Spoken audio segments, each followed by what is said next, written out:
We're going to put you with a foster mum called Laura. You're going to love her. Oh, welcome to your new home. This is my daughter's room. I want to show you something else. This way. He's stuffed, man. I'm a weirdo. How did you cope with Kathy being gone? I didn't. You know, like when everyone says like, "Oh, this is like the most disturbing and terrifying movie of the year," and like you always hear like that shit, like, man, that hoopla. This movie fucked me up. Not even gonna lie to you. From the directors of Talk to Me, I think it's Philip Poe Brothers. I saw Talk to Me, if I'm not mistaken. Talk to Me came out in 2023. Hands down was like one of the craziest movies I had seen in a very long time. It just had such a unique, twisted, and sick plot. And I was just like, man, like, what are they going to do next? And they knocked out the park again. Now, this movie centers around two essential characters, well, essentially three. The movie stars a brother and sister duo by the name of Piper and Andy lose their father in a horrific accident, and they are placed in the foster care system. Billy's actually about to turn 18 in 3 months, and he can pretty much take guardianship of his younger sister. But until then, they have to go into foster care.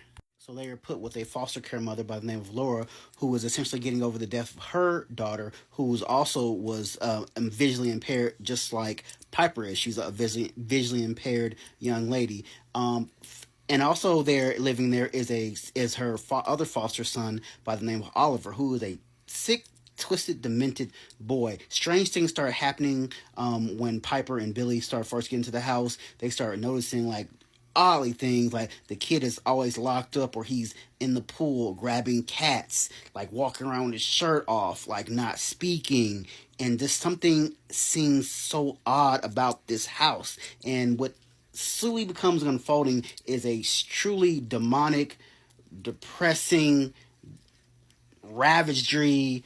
All the adjectives I can't even think of come to mind that happened in this house among all this demonic possession as well.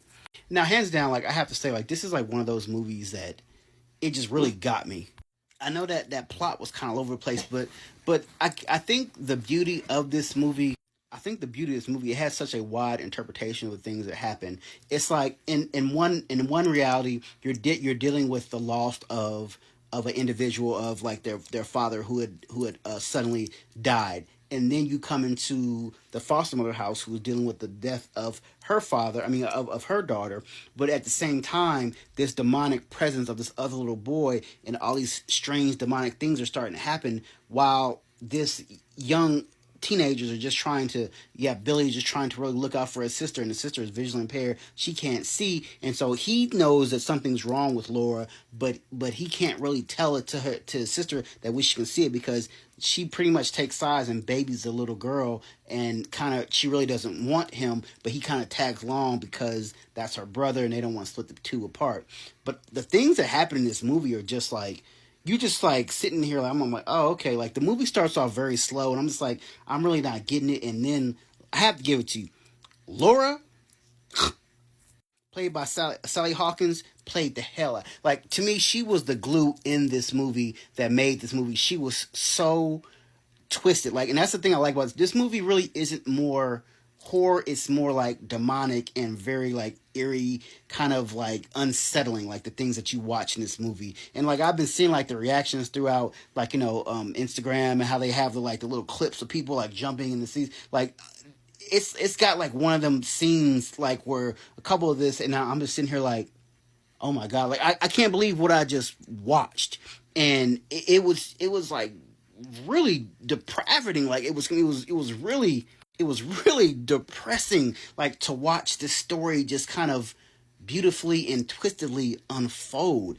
And we're just kind of watching. It's like a car crash that you just can't turn away from, because you know what's going to happen and you know what's going to hit, but you just can't turn away from it. I mean, hands down, this is like, they knocked it out the park again. Like, Talk to Me was probably one of the best movies I'd seen, like, horror-file, like, why? Because I seen Talk to Me 3 weeks before it came out, and I was just like, for an Australian filmmakers, oh my god, like whatever movie they do next, I'm there. Like, that's all I have to say. Like, they did excuse me, they did their big one on this movie.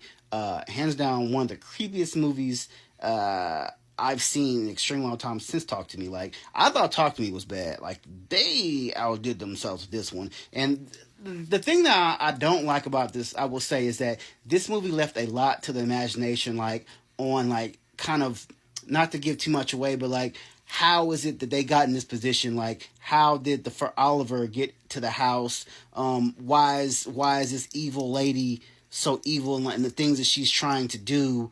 And it's just like they left a lot to the imagination. Like, they really didn't, I guess, fill a lot of holes.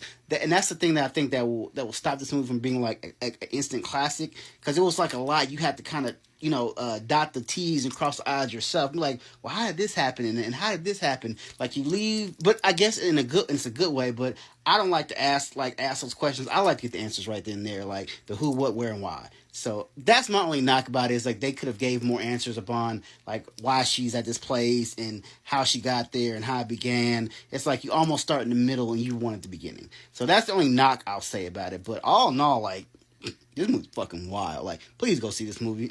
I had a chance to go see it 3 weeks ago and I just didn't. And I'm shooting myself in the foot for not going to go see it. Drop those comments. Let me know what you guys think about it when you do see this movie.